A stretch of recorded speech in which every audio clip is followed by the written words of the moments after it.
ഹരേ കൃഷ്ണ. എല്ലാവർക്കും മാധവത്തിലേക്ക് സ്വാഗതം. ഇന്ന് ഞാൻ ഒരു കഥ പറയാം.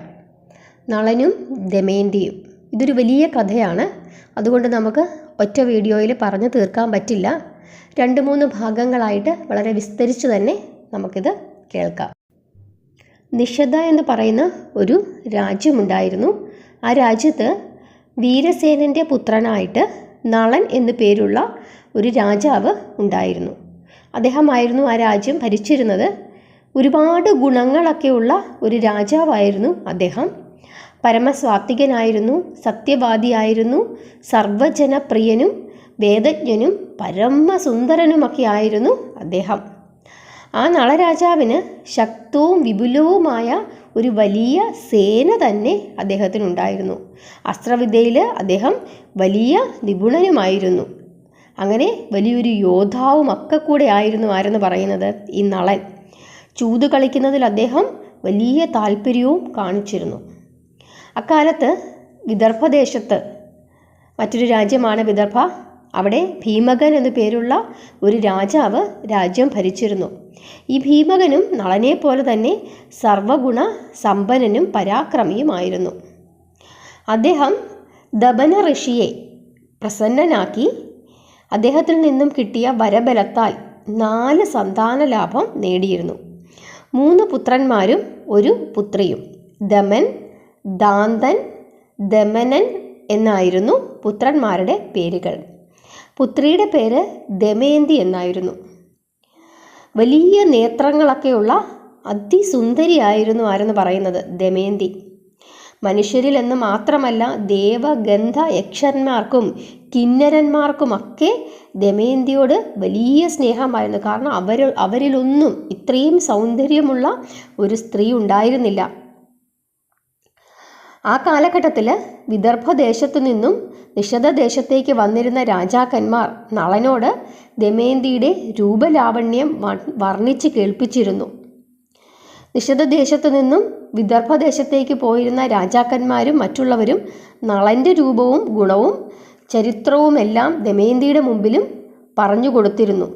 ഇത് നള ദമയന്തിമാർക്കിടയിൽ പരസ്പരം കണ്ടിട്ടില്ലെങ്കിലും അവരുടെ ഹൃദയങ്ങൾ അന്യോന്യം അനുരാഗം അങ്കുരിക്കാൻ ഇടയായി. ഒരു ദിവസം രാജാവായ നളൻ തൻ്റെ ഉദ്യാനത്തിൽ കുറച്ച് അരയന്നങ്ങൾ വന്നിരിക്കുന്നത് കണ്ടു. ഹംസത്തിൻ്റെ സൗന്ദര്യത്തിൽ കൗതുകം തോന്നിയ നളൻ അതിലൊരു ഹംസത്തെ പിടിച്ചെടുത്തു. രാജാവിൻ്റെ കരവലയത്തിൽപ്പെട്ട ഹംസം അദ്ദേഹത്തോട് പറഞ്ഞു, "അങ്ങെന്നെ ഈ പിടിയിൽ നിന്നും മോചിപ്പിക്കണം. അപ്രകാരം എന്നെ മോചിപ്പിച്ചാൽ ഞാൻ ദമയന്തിയുടെ അടുത്ത് പോയി അങ്ങയുടെ ഗുണഗണങ്ങൾ വർണ്ണിച്ചു കേൾപ്പിക്കാം. ഞാൻ ദമയന്തിയോട് അങ്ങയെക്കുറിച്ച് വർണ്ണിച്ചു കേൾപ്പിച്ചാൽ തീർച്ചയായും ദമയന്തി അങ്ങേ വരിക്കും." തുടർന്ന് നളൻ ഹംസത്തെ എന്തു ചെയ്തു? വിട്ടയച്ചു. ആ ഹംസങ്ങളെല്ലാം തന്നെ വിദർഭദേശം ലക്ഷ്യമാക്കി പറന്നുപോയി. തൻ്റെ അടുക്കൽ ഒരു അരയന്നത്തെ കണ്ട ദമയന്തി സന്തോഷം കൊണ്ട് അതിനെ കൈക്കലാക്കാമെന്ന് കരുതി അതിൻ്റെ പിന്നാലെ ഓടുകയാണ്. ആ അരയന്നം ഓടി മാറി നിന്നുകൊണ്ട് പറയുകയാണ് ദമയന്തിയോട്, "ദമയന്തി, നിഷാദദേശത്ത് നളൻ എന്ന് പറയുന്ന ഒരു രാജാവുണ്ട്. അദ്ദേഹം അശ്വിനി കുമാരന്മാരെ പോലെ അതിസുന്ദരനാണ്. മാനവ സമൂഹത്തിൽ അദ്ദേഹത്തെ പോലെ ഒരു സുന്ദരനില്ല. അദ്ദേഹത്തെ കണ്ടാൽ സാക്ഷാൽ കാമദേവൻ മനുഷ്യരൂപം പൂണ്ടു നിൽക്കുകയാണോ എന്ന് വരെ നമുക്ക് തോന്നും. അത്രയ്ക്ക് സുന്ദരനാണ് നളൻ." എന്നിട്ട് പറയുകയാണ്, "ഭവതി സ്ത്രീകളിൽ വെച്ച് അനുപമ സൗന്ദര്യത്തിൻ്റെ ഉടമയാണല്ലോ, സ്ത്രീരത്നമാണ്. അതേപോലെ നളൻ പുരുഷന്മാരിലെ ഭൂഷണമാണ്. നിങ്ങൾ തമ്മിൽ പാണിഗ്രഹണം നടത്തിയാൽ അത് അത്യന്തം യോഗ്യമാണ്" എന്നൊക്കെ പറഞ്ഞ് ദമയന്തി അങ്ങ് സന്തോഷിപ്പിക്കുകയാണ്. ഉടനെ ദമയന്തി പറയുകയാണ്, "എൻ്റെ ഹംസമേ, നീ നളനോടും ഇങ്ങനെ തന്നെ പറയണം കേട്ടോ." ഉടനെ തന്നെ ഹംസം സമ്മതിച്ചു. തുടർന്ന് നിഷധ രാജ്യത്തിലേക്ക് പറന്ന് നളൻ്റെ സമീപമെത്തി ദമയന്തിയുടെ സന്ദേശം അറിയിച്ചു. ഹംസമുഖത്തു നിന്നാണെങ്കിലും മഹാരാജാവായ നളൻ്റെ സൗന്ദര്യവും സൽഗുണങ്ങളും കീർത്തിയുമെല്ലാം കേട്ടറിഞ്ഞ ദമയന്തി അദ്ദേഹത്തെ സ്നേഹിക്കാൻ തുടങ്ങി. രാപകലില്ലാതെ നളനെ തന്നെ ധ്യാനിച്ച് ദമയന്തി കഴിഞ്ഞുകൂടി. നളനോട് തോന്നിയ പ്രേമാവേശത്തിൽ ദമയന്തിക്ക് ഊണും ഉറക്കവും ഒന്നുമില്ലാതെ ദമയന്തിയുടെ മനസ്സിലെ ആ ആഗ്രഹം മനസ്സിലാക്കിയ സഖിമാർ വിദർഭ രാജാവിനോട് ഈ കാര്യങ്ങളെല്ലാം പറഞ്ഞു. ഉടനെ തന്നെ മഹാരാജാവ് മകളുടെ സ്വയംവരത്തിനുള്ള ഏർപ്പാടുകളൊക്കെ ചെയ്യാനായിട്ട് തീരുമാനിച്ചു. എന്നിട്ട് സമസ്ത രാജാക്കന്മാർക്കും സ്വയംവരത്തിൻ്റെ ക്ഷണക്കത്തുകളെല്ലാം അയച്ചു. നാനാദേശത്തു നിന്നും രാജാക്കന്മാർ ആനപ്പുറത്തും കുതിരപ്പുറത്തും രഥത്തിലേറിയുമെല്ലാം അവിടേക്ക് എത്തപ്പെട്ടു. ഭീമകൻ അതിഥികളായി വന്ന രാജാക്കന്മാരെ എല്ലാം സ്വാഗതം ചെയ്യുകയും സൽക്കരിക്കുകയും ചെയ്തു. അവിടേക്ക് എല്ലാ രാജ്യത്തു നിന്നും രാജാക്കന്മാരെത്തുക മാത്രമല്ല, ത്രിലോകങ്ങളിൽ നിന്നും ആളുകളെത്തി. അതായത് ദേവേന്ദ്രൻ പോലും അവിടേക്ക് എത്തിയെന്നാണ് പറയുന്നത്. ദമയന്തിയെ വിവാഹം കഴിക്കാനായിട്ട് സകല ദേവന്മാരും ആ സ്വയംവര സദസ്സിൽ വന്നു. പക്ഷെ അവിടേക്ക് വന്ന നളനെ കണ്ട് ഇവരെല്ലാം തലകുനിച്ചു. കാരണം ദേവേന്ദ്രനേക്കാൾ വലിയ സൗന്ദര്യമായിരുന്നു ആർക്കെന്ന് പറയുന്നത്, നളൻ എന്ന് പറയുന്നത്. അങ്ങനെ വിമാനത്തിൽ വന്നിറങ്ങിയ ദേവന്മാർ നളനോട് ചെന്നിട്ട് പറയുകയാണ്, ഹേ നളരാജാവേ, അങ്ങ് മഹാസത്യവ്രതനാണല്ലോ, ഞങ്ങളെ ഒന്ന് സഹായിക്കുമോ? അവിടുന്ന് ഞങ്ങളുടെ ദൂതനാകണം. അപ്രകാരം ആയിക്കൊള്ളാമെന്ന് എന്തു ചെയ്യുന്നു, ഈ നളനങ്ങ് സമ്മതിക്കുകയും ചെയ്യുന്നു. തുടർന്ന് അദ്ദേഹം ചോദിച്ചു, ഭവാന്മാരാരാണ്? എന്നെ ദൂതനാക്കി എന്ത് കാര്യം നേടാനാണ്? ഉടനെ തന്നെ ഇന്ദ്രൻ പറയുകയാണ്, ഞങ്ങൾ ദേവന്മാരാണ്. ഞാനാണ് ഇന്ദ്രൻ, ഇത് അഗ്നി, ഇത് വരുണൻ, ഇത് യമൻ. ദമയന്തിയെ സ്വയംവരത്തിൽ ഭരിക്കാനായിട്ട് വന്നവരാണ് ഞങ്ങൾ. അങ്ങ് ഞങ്ങളുടെ ദൂതനായി ചെന്ന് ദമയന്തിയോട് പറയുക, ഇന്ദ്ര, വരുണ, അഗ്നി, യമദേവന്മാർ ദമയന്തിയെ പാണിഗ്രഹണം ചെയ്യാൻ ആഗ്രഹിക്കുന്നു. ഇതിൽ ഏത് ദേവനെ വേണമെങ്കിലും ഭവതിക്ക് വരനായി സ്വീകരിക്കാം. എന്താ കഥ അല്ലേ? നളനാകെ വിഷമിച്ചു. പക്ഷേ സത്യം ചെയ്തു കൊടുക്കുകയും ചെയ്തു. നളൻ 2 കൈയും കൂപ്പി ഇന്ദ്രനോട് പറഞ്ഞു, മഹാരാജാവേ, ദേവരാജ, ഞാനും ദമയന്തിയെ സ്വയംവരത്തിൽ ഭരിക്കാനായിട്ട് വന്നതാണ്. അതുകൊണ്ട് എന്നെ ഇങ്ങനെ ദൂതനാക്കി അയക്കുന്നത് അനൗചിത്യമാണ്. ഒരുവൻ ഒരു സ്ത്രീയെ കല്യാണം കഴിക്കണമെന്ന ആഗ്രഹമുണ്ടായാൽ അയാൾ എങ്ങനെയാണ് അത് സ്വയം ഉപേക്ഷിക്കുന്നത്? അതുമല്ല, വേറൊരാൾക്ക് വേണ്ടി അയാൾ തന്നെ കന്യകയുടെ അടുത്ത് ചെന്ന് എങ്ങനെ പെണ്ണു ചോദിക്കും?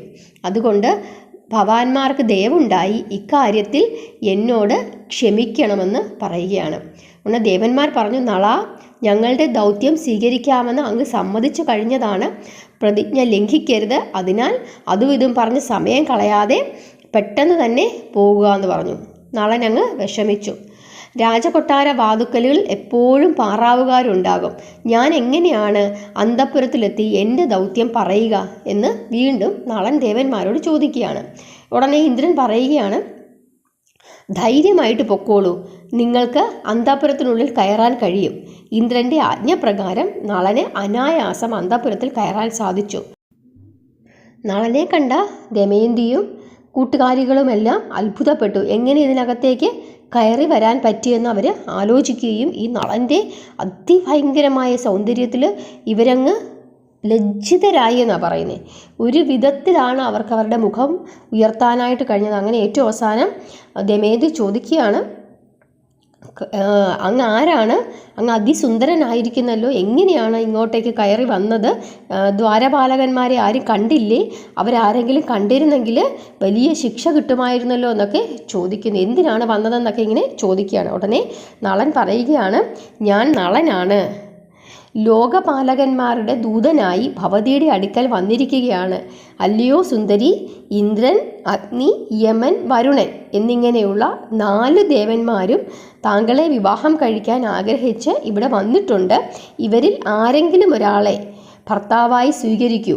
ഈ സന്ദേശമായിട്ടാണ് ഞാനിവിടെ വന്നിരിക്കുന്നത്. ആ ദേവന്മാരുടെ അനുഗ്രഹം കൊണ്ടാണ് എനിക്ക് അന്തഃപുരത്തിൽ പ്രവേശിക്കാൻ കഴിഞ്ഞത്. ഞാൻ അകത്ത് കടക്കുന്ന സമയത്ത് എന്നെ അവർക്കാർക്കും കാണാൻ പറ്റുമായിരുന്നില്ല. ഞാൻ ദേവന്മാരുടെ സന്ദേശം ഭവതിയെ ബോധ്യപ്പെടുത്തി കഴിഞ്ഞു. ഇനി ഭവതി എന്താഗ്രഹിക്കുന്നുവോ അത് നടത്തിക്കൊള്ളുക എന്ന് പറഞ്ഞു. ദേവതമാരെ പ്രണമിച്ചുകൊണ്ട് മന്ദം മന്ദം പുഞ്ചിരിയോടെ ദമയന്തി നളനോട് പറയുകയാണ്, ഹേ നരേന്ദ്ര, അവിടുന്ന് എന്നെ പ്രേമദൃഷ്ടിയിലൂടെ വീക്ഷിച്ചാലും അങ്ങയെ ഞാൻ ഏതു തരത്തിലാണ് സേവിക്കേണ്ടതെന്ന് ആജ്ഞാപിച്ചാലും എൻ്റെ സ്വാമി, ഞാൻ എൻ്റെ സർവവും അങ്ങയുടെ കാലിണകളിൽ സമർപ്പിക്കുന്നു. അങ്ങെനിക്ക് വിശ്വാസപൂർവ്വം സ്നേഹം പകർന്നു തരണം. ഹംസത്തിൽ നിന്നും അങ്ങയെപ്പറ്റി കേട്ടറിഞ്ഞതു മുതൽ ഞാൻ അങ്ങയെ സ്വന്തമാക്കാനായി ആഗ്രഹിച്ചിരിക്കുകയാണ്. അങ്ങ് എൻ്റെ പ്രാർത്ഥന സ്വീകരിച്ചില്ലെങ്കിൽ ഞാൻ വിഷം കുടിച്ചു മരിക്കും, അല്ലെങ്കിൽ തീയിൽ ചാടിച്ചാകും, അതല്ലെങ്കിൽ ഞാൻ കടലിൽ ചാടിയോ കെട്ടിത്തൂങ്ങിയോ മരിക്കും. ആ മരണം അങ്ങേക്ക് വേണ്ടിയിട്ടാണ് എന്ന് ദമയന്തി നളനോട് പറയുകയാണ്. നളനാകെ വിഷമിച്ചു. നളൻ ഉടനെ തന്നെ പറയുകയാണ്, ദേവി, മഹാരഥന്മാരായ വലിയ വലിയ ആളുകളാണ് അങ്ങയെ വിവാഹം കഴിക്കാനായിട്ട് കാത്തിരിക്കുന്നത്. ഈ ലോകത്തിൻ്റെ നാനാഭാഗങ്ങളിൽ നിന്നും വലിയ പ്രഗത്ഭരായ രാജാക്കന്മാർ വന്നിരിക്കുന്നു. അതുകൂടാതെ ദേവന്മാർ പോലും വന്നിരിക്കുന്നു. അപ്പോഴാണോ ഇങ്ങനെ ബാലിശമായ കാര്യങ്ങളൊക്കെ പറയുന്നത്? ദേവന്മാരെ ഒരിക്കലും നമ്മൾ പിണക്കാൻ പാടില്ല, ഇങ്ങനെയൊക്കെ നളൻ പറയുകയാണ്. ഉടനെ തന്നെ ദമയന്തി വലിയ വായിലെ കരയുകയാണ്.